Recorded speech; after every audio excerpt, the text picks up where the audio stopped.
Assalamualaikum warahmatullahi wabarakatuh. Nama saya Viva Handayani. Saya dari 03 Sakp 002 akan mempresentasikan materi auditing 1 pertemuan 5 yaitu laporan akuntan. Pertama-tama, laporan akuntan adalah laporan audit yang dibuat oleh akuntan publik dan merupakan pertanggungjawaban dalam bentuk pendapat atau opini terhadap kewajaran laporan keuangan yang diauditnya. Format laporan standar pada prinsip dengan 3 paragraf, yaitu pengantar, lingkup pemeriksaan, dan pendapat. Format tersebut dapat disesuaikan dengan paragraf lain terkait dengan pemeriksaan.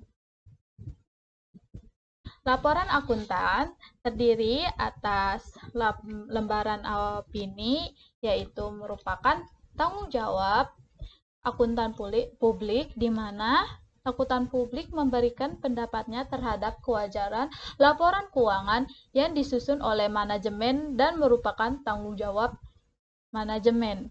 Lalu ada laporan keuangan, yaitu laporan posisi keuangan, laporan laba rugi komprehensif, laporan perubahan ekuitas, laporan arus kas, catatan atas laporan keuangan yang berisi bagian umum, yaitu menjelaskan latar belakang perusahaan, kebijakan akuntansi, dan penjelasan atas pos-pos laporan posisi keuangan dan laporan laba rugi komprehensif.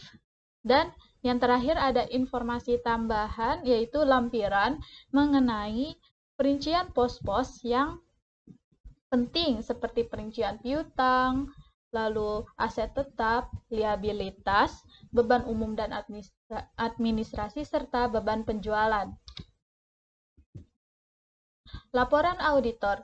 Berdasarkan SA 700, isi dari laporan auditor itu ada judul, pihak yang dituju, paragraf pendahuluan, tanggung jawab manajemen atas laporan keuangan, tanggung jawab auditor, opini auditor, tanggung jawab pelaporan lainnya. Untuk tanggung jawab pelaporan lainnya itu biasanya akan ditambahkan jika tanggung jawab auditor berdasarkan SA untuk laporan keuangan itu dinyatakan suatu bagian terpisah dalam laporan auditor yang diberi judul pelaporan lain atas ketentuan hukum dan regulasi. Lalu ada tanda tangan auditor, tanggal laporan audit, serta alamat auditor. Contoh laporan auditor. Bisa dilihat di sini ada judulnya, laporan auditor independen. Lalu ada pihak yang ditujunya, Dewan Direksi dan Pemegang Saham PT ABC. Lalu ada paragraf pendahuluannya, dari kami telah mengaudit laporan keuangan PT ABC terlampir. Lalu ada tanggung jawab manajemen atas laporan keuangan. Nih, yang manajemen bertanggung jawab atas penyusunan dan penyajian wajar laporan keuangan. Lalu ada tanggung jawab auditor, yaitu tanggung jawab kami adalah untuk menyatakan suatu opini atas laporan keuangan, dan seterusnya. Lalu ada opini auditor. Ya, kalau di contoh laporan auditor ini menyajikannya secara wajar. Lalu ada tanda tangan auditor oleh Adi, di sini Adi Firmansyah, KAP Adi dan rekan. Lalu tanggal laporan auditnya di tanggal 30 Maret 2015 di Sidoarjo, dan ada alamat auditornya yaitu Geraha Anggrek Mas Regensi B2 atau 21 Kecamatan Buduran, Sidoarjo. Jenis-jenis pendapat atau opini akuntan. Menurut SA 700, IAP 700, dan SA 705, IAP 705 yang berlaku untuk audit atas laporan keuangan tahun 2013, opini auditor dibagi menjadi dua, yaitu pertama ada opini tanpa modifikasi atau unmodified opinion, yang artinya jika auditor menyimpulkan bahwa laporan keuangan yang disusun tidak ada salah saji atau memenuhi standar akuntansi yang berlaku. Lalu opini dengan modifikasian atau modified opinion.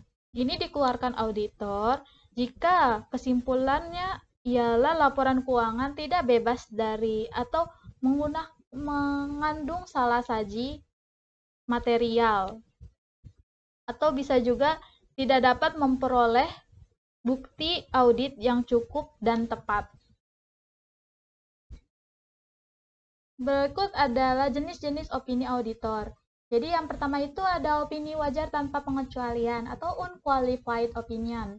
Opini wajar tanpa pengecualian diberikan oleh auditor jika auditor tidak menemukan kesalahan yang material secara keseluruhan dari laporan keuangan dan laporan keuangan dibuat sesuai dengan prinsip akuntansi yang berlaku, seperti laporan audit yang contoh yang sudah saya jelaskan ya. Lalu yang kedua ada opini wajar tanpa pengecualian dengan paragraf penjelasan atau modified unqualified opinion. Jadi, jenis opini yang satu ini diberikan oleh auditor atas dasar keadaan tertentu yang tidak memiliki dampak secara langsung terhadap pendapat wajar. Nah, perbedaan dari jenis opini ini terletak pada paragraf penjelasan yang diberikan oleh auditor terkait dengan keadaan tertentu yang telah dinyatakan sebelumnya. Lalu ada opini wajar dengan pengecualian atau qualified opinion.